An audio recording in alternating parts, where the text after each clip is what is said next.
All right. Let's get this over with. You're listening to The Joe Cronin Show, a wrestling podcast with attitude. So I'm trying to bring back, this is a show this is an idea I used to do. I have final thoughts, and I kind of just do it at random now. I like to do my final thoughts of these things at random because you never know how I'm going to feel the next day about SmackDown or Raw or whatever it is that we just saw. And mostly, SmackDown was garbage, ridiculous, and it was just mostly stupid. Kind of like Kofi Kingston, like Randy Orton. This is going to be a pretty short video, guys.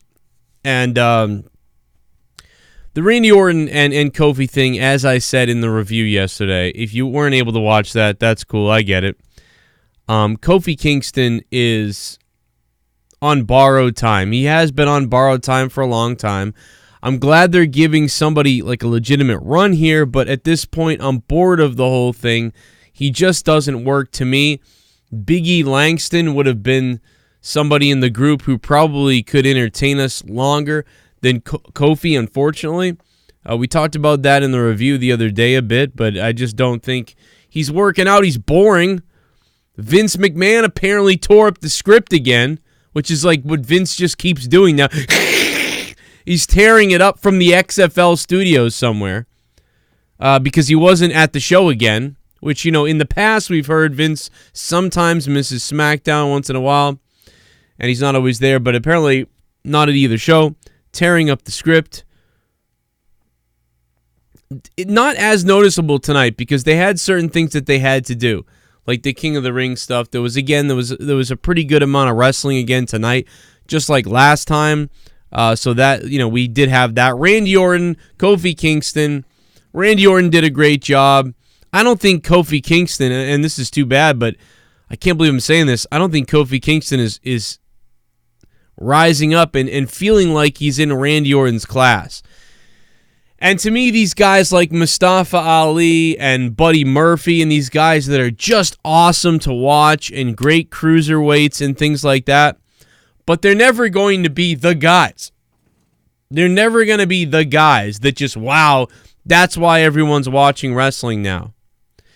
So you got these guys kind of in a mid-card role, right? The Buddy Murphys, the Ali, all these guys are sort of in the mid-card role, which I like in a way. But these type of guys used to be in the cruiserweight role or the light heavyweight role, that type of thing. But now they're in this sort of main mid-card role or midway mid-card role. And the guys who are in the heavyweight top spots are guys like Seth Rollins and, people that had been like Dean Ambrose, even Roman Reigns and things like that. And none of these guys feel like top guys in the company. Like Seth Rollins and guys like him have seemed like mid-carders who should be IC champions, Intercontinental champions. Dean Ambrose didn't feel right as champion. None of these guys do. They just don't cross over. And I'm not saying Jon Moxley might not be that guy. Who knows what people will be like when they get out of WWE. A lot of these people felt like stars and champions when they were in NXT. But they didn't feel like stars or champions once they made it to the main roster. Ricochet, obviously, this guy feels like absolute top of the mid-card, should be winning things like the Intercontinental Championship and doing things like that. Ricochet as a world champion, again, wrestling-wise and in big matches, yeah, that will be awesome, but I just can't imagine them as like, this is the new Rock. This is the new Cena. This is the new Hulk Hogan. They're never going to do it. They're never going to bring people in to watching these products, really, like they should, because it's just not possible. For the hardcore wrestling enthusiasts like me and you, maybe, who like that sort of thing, as well as the WWE style sometimes, not this WWE style. This WWE style makes me want to eat my own asshole out, but you know what I'm saying. The WWE style that we used to get. They're just not going to do it. They're not going to bring in these type of viewers that people think like, oh, Buddy Murphy and Ali, these are the guys WWE should be pushing, and they'll be at the top of the card. They'll just be, oh my God. No, they won't. They will be great and they'll be fun to watch, but they're never going to do well because they're going to get over scripted and they're going to come off as goody two shoes faces. No one comes off as a badass. When Becky kind of stepped into that badassery that she had, it was cool for a second, and now she's like sometimes annoying. Ronda Rousey was one of the only people that was cool because it just seemed like she just friggin' went off and just like went nuts on the microphone, and like they didn't even bother trying to control her. But that's why everything was so good. Believe it or not, they trusted goddamn Ronda Rousey to just cut these crazy promos. But they don't trust their own wrestlers who have grown up with these promos and done all these things on the independents and everywhere else to cut their own promos. It's kind of ridiculous. It's kind of insulting. But anyway, Kofi Kingston and Randy Orton, they have this brawl in the back. It was lackluster to me, but I did like what Randy Orton did. They're bringing the kids into it. They've done that before. It just feels like a subpar version of something we've already seen before to me, so I wasn't that into it. SmackDown didn't feel as rewritten as Raw did the other night. Raw felt like a joke. Like, the tag team thing was whatever. Don't get me started on that again. But anyway, King of the Ring first round match, Ali versus Buddy Murphy in a great match. 7 out of 10, good SmackDown match. It was awesome. Ali wins. Buddy Murphy's gone. Does this mean Buddy Murphy's done and we won't fucking see this guy for weeks? I swore there goes the monetization. Probably would have gotten demonetized anyway. Let's be fair, though. Speaking of making money, check out my buddies who built this sick arcade that you can put in your basement or somewhere and show off to your friends. The link to this on Amazon is in the comments below, pinned to the top. Check out this arcade. It is pricey, but it is sick. If anybody wants to add that to their basement, over 400 games. Check out this arcade. Over 400 games. Sick stuff. The Amazon link is down below for that. Look, I got my plug in early. Look at that. So Ali wins. We get replays of Ali, whatever. The King of the Ring brackets pop up. We get the King of the Ring brackets. I said the King of the Ring has been all right so far. It's been all right. But you know what I mean? If all of this just ends in a joke, you know what I mean? Like Baron Corbin winning off of some BS by Shane McMahon, or Shane McMahon, God forbid, taking Baron Corbin's place and winning the King of the Ring. Oh, now I'm the King of the Ring and the best in the world. Like, and he's got the trophy. Oh my God, dude.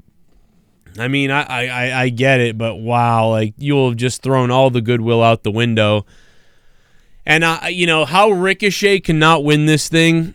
I mean, it really feels like they're setting up. They really want this King Ricochet. You know, he's done it everywhere else. All the stuff he's done, King Ricochet, Prince Puma, all the things he's done, blah, blah, blah. Now we want King Ricochet in the WWE, okay. And he beat Drew McIntyre, which was the guy that I thought probably should win this. If he's not going to win it, fine. Because Ricochet is certainly the other guy that I would want to win this. Probably A1 and AB or whatever you want to say. That's not how you say that, but whatever. 1A, 1B, whatever you want to call it. The Miz versus Sami Zayn, I didn't really give a damn about this at all. I'm completely bored by The Miz. Sami Zayn now stepping in a way for Shinsuke Nakamura. I just don't care about The Miz as a face right now. I kind of hope that Sami Zayn bashes his head in, you know what I mean? And Shinsuke beats the crap out of him too. I don't care about any of that. I didn't even want to go into any of that. We didn't talk about that much tonight. Elias is playing backstage. Shane McMahon's office. You know, Owens walks in. Oh, Shane isn't there. Owens thanks Elias and walks off with, whatever he's thinking about. That was ridiculous. Like, stupid. Who the hell cares? Like, just a waste of my time. It really didn't accomplish a whole lot to me. I get that it adds on to this story that they're into with them, but whatever. It's just so slow-paced right now that I just don't care. And maybe it is the right way to go. Maybe it's the right thing to do. Sure, it might be. I didn't care. Bayley versus Lacey Evans. This might have been one of Bayley's best matches. I'm not even kidding. It wasn't even that good or anything, but it made Bayley look good. I mean, I think it made it look pretty good. This crowd was a death sentence throughout the night most of the time. These people down in, I don't know, wherever they were, but the people were basically a death sentence. They were quiet as hell. And but they actually rose out of their chairs to cheer for Bayley during this. I couldn't friggin' believe it. I thought Lacey Evans did a good job of making Bayley look like a champion. So that was good. They utilized her for that. Lacey Evans is pretty decent. She's not the style of, she's not the type of person that was wrestling like Sasha and Bayley were, or, like some of the great women we've seen, Io Shirai, whatever. You can go through the whole list, Asuka, whoever else, and people in other companies that are better. But she is a powerful WWE style, classic sort of wrestler with power. Antagonist, heel. I think she's pretty good with the gimmick. I think the gimmick's pretty good. I like her better than Bayley, but she somehow made Bayley look pretty good. And so I ended up kind of coming out fairly positive on this one. I thought I was going to really hate. I think it went on a little bit too long. It would have been nice if maybe we could have gotten, Ali and Buddy Murphy an extra 5 minutes instead of Bayley and Lacey Evans to go as long as they did. I thought that was kind of ridiculous. Randy Orton versus Big E, I didn't care that much about. Big E, really, I want Big E to be this badass, this guy that's like, I've had enough, I'm serious as hell, I'm going to beat somebody's ass, and I'm going to have a good time type of guy. But, instead, Big E is, 1 minute he looks badass and he's fun sometimes. Like when Big E acts like when Big E does the entrance where he's like, oh, WWE, that stuff is great. I love that. That doesn't work with Kofi. Kofi comes out with the belt and he goes, baby, it just doesn't work. It's like cringe as hell when Kofi does that. Kofi doesn't work as a heel. He doesn't really say anything as a face that doesn't cringe me out. It all cringes me out, but yet I like Kofi. But not as the champion anymore. They got to get the belt off him. Big E Langston, though, if he was the champion and he was coming out with the belt like dancing and kind of like juking around, which is funny because we always make fun of the fact that that's all Vince will ever do with a black guy, but unfortunately Big E is entertaining when he does that, so I guess Vince will get his way with that if he ever does become champion. But him coming out and gyrating with the belt and holding it up is like fun. It feels fun because Big E really feels like he's having fun. Kofi doesn't feel like he's having fun. To me, Kofi still feels like he's like forced to do this. Like, I've got to go out and have fun and like make it seem like I'm having fun, baby. And it doesn't seem real, like he's really having any fun.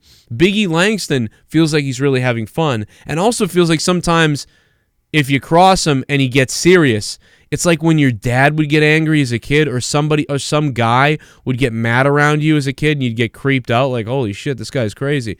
Big E gets scary mad out of nowhere. Like he goes from, oh, this guy's the funnest guy, to like scary mad.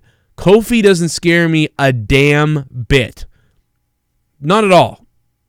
So Big E Langston would just work a lot better in this situation. Big E Langston would work better as the champion. I think he'd be more fun. And I'm talking about as a face. I'm not even talking about as a heel and turning him on Kofi or anything like that. But anyway, so here's Big E versus Randy Orton, which I would really... If Big E was really angry at Orton, he wouldn't be like trying to molest him and spank him in the ring. I mean, so Big E goes back and forth from being very serious to like, oh, now, it's fucking, I don't know, I'm Big E Langston, I'm a goofball. But anyway, Randy Orton wins anyway, so there goes Big E. Big E tried to block the RKO, tangles him up, the Revival comes out to the apron, Big E gets rocked, while the referee isn't seeing that happening. Orton takes advantage, and then he follows up with a big RKO and gets the win over Big E Langston, making Big E look like a goofball idiot. And the Revival actually does something right for once, but it's only when it benefits somebody else and not themselves. Go figure. Because Vince hates tag teams. And they're basically Randy Orton's... it's basically the modern-day Maharaja all over again with the Singh brothers, but instead of the Singh brothers, Randy Orton has the Revival. It's really stupid. That being said, I've said that like 9 times. Elias backstage, I don't give a crap. The WWE 24/7 title irritated me tonight. It kind of irritated me yesterday. I kind of alluded to that. As much as I liked it. See, I said I wanted this belt before they ever did it, before anybody came up with this. You guys remember, WWE pretty much took the idea. I said it'd be so fun to do this. They could do it like on other people's channels. They could do YouTube videos. They could go live on a cruise ship with the belt. They could do all these crazy things with a hardcore 24/7 title. And we were all like, yeah, okay, cool. And then they did it. And here we are. But, so I'm going to defend it because obviously I've been saying this for a year that I wanted this to happen. So if I turn on this, you'll say, well, but Joe, you wanted this. Now you look like an idiot. I did want it, but I wanted it to be in a small role. And it still is in a small role, but it still feels like it's always there and it's always going on and it's always focused on. And I was hoping that it would be once in a while on TV, but more that it would be off TV and like, you know, WWE would go live on YouTube with it, live on Facebook with it. You know, oh, it would change hands somewhere and then they'd upload the video and then maybe Raw would play it and it would just be kind of less focused on. But the more of a joke it is and it becomes, the less I want to see it. So, which is okay. If it's in a tiny role and it's a joke in a tiny role, then fine. But there's just far too many championships on this damn show. And everything is a damn joke. Everything's a joke. There's too many belts. King of the Ring match, Shelton Benjamin, Chad Gable. It's a very fast match. They had sort of Speedy Gonzalez through this thing. The bottom line is it's two former tag team partners. One guy's a tiny dude. The other guy's bigger. He's faced all these great legends before. Here they are.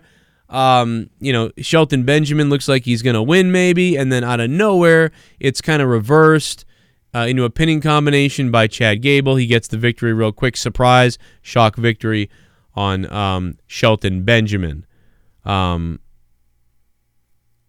It was, I think it was what was it? Benjamin hit Gable with like some kind of knee strike. He hit him with the V trigger, everybody. I remember that. Very delayed, but he got it. Gable countered that move, rolls up Benjamin, gets the win. He's in the next round.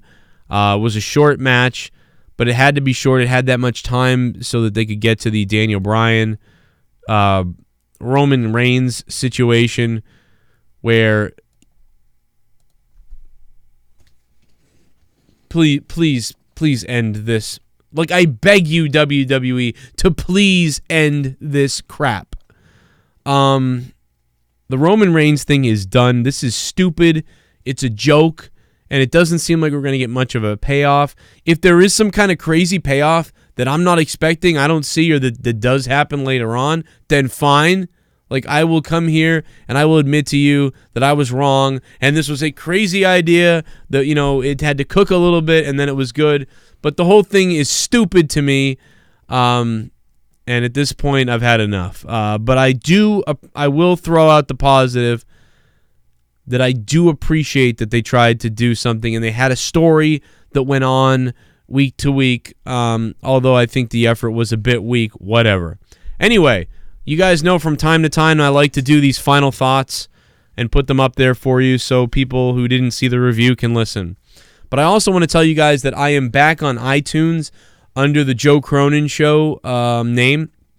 So if you look up Joe Cronin Show on iTunes, you should see audio uploads of the reviews, plus these reviews, plus some of my other shows on iTunes. So if you guys want to follow that, follow the feed, sub to that, whatever you want to do.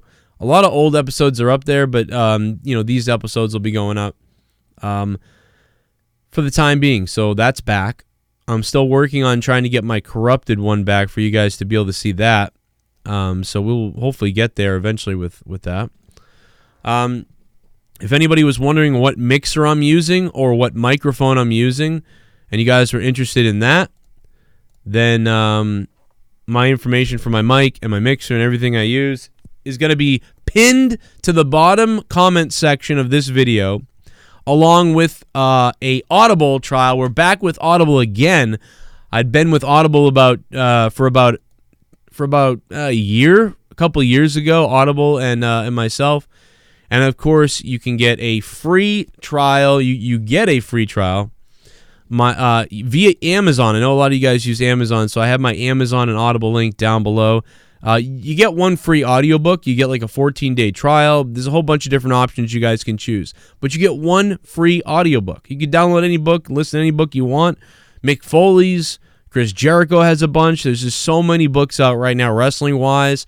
Those are really interesting. I definitely recommend Jericho's. He reads his own, so he does his own audio on the Audible book. It's freaking sick. So Amazon link for that is down below. The Cool Arcade that I showed you guys earlier is down below, and my microphone and mixer links are down below. Those are all links to my Amazon pages that will give you the special discount, and I get credit for it. It's all linked down below in the comments section, pinned to the top, my comment. Just expand it, and all the links will be there for you. Plus, a special thanks to my friends. I can't believe it, but they are my friends. You wouldn't believe it, but they are. WWEshop.com, Shop WWE. A special link there with all the sales for this week's special sale for all Joe Cronin Show listeners on WWE Shop. So again, a special shout out to WWE Shop for that. Thank you to the people at WWE. And they wanted me to tell you guys that belts, t-shirts, special prices, check the site using the link down below again. Thanks for listening to my final thoughts of SmackDown and the garbage that I thought it was tonight, unfortunately. So I'm sorry to WWE there, but it is what it is. We have so much stuff coming up. We got NXT UK. Going to be watching that. Going to be reviewing that. And we got AEW. And we're going to be reviewing that. All Out is coming up. I'm ready for that as well. You guys might have missed a bunch of videos because YouTube always has issues. Here's some videos you guys might have missed. Check them out or check those links out down below. And I will see you tonight for Out of Nowhere, the live wrestling podcast. Me, DeMarco, and hopefully OK Fable join us as well. Taking your calls and doing all that stuff tonight live. We'll see you in the next video. And again, special shout out to all my patrons on patreon.com where you can get 30 hours of bonus content that you cannot hear on YouTube when you become a patron. 30 hours. Nobody else does that. Nobody else does what I do on Patreon. Nobody. Especially for $5 a month or for $2 a month or whatever it is. It's all on Patreon. We can't do it here. By the way, I lied to you. That stuff didn't pop up. But you know what? It's popping up now. My name is Joe Cronin at CorruptedPod on Twitter. And I will see you for business email, JoeCroninShow@yahoo.com. And I'll see you tonight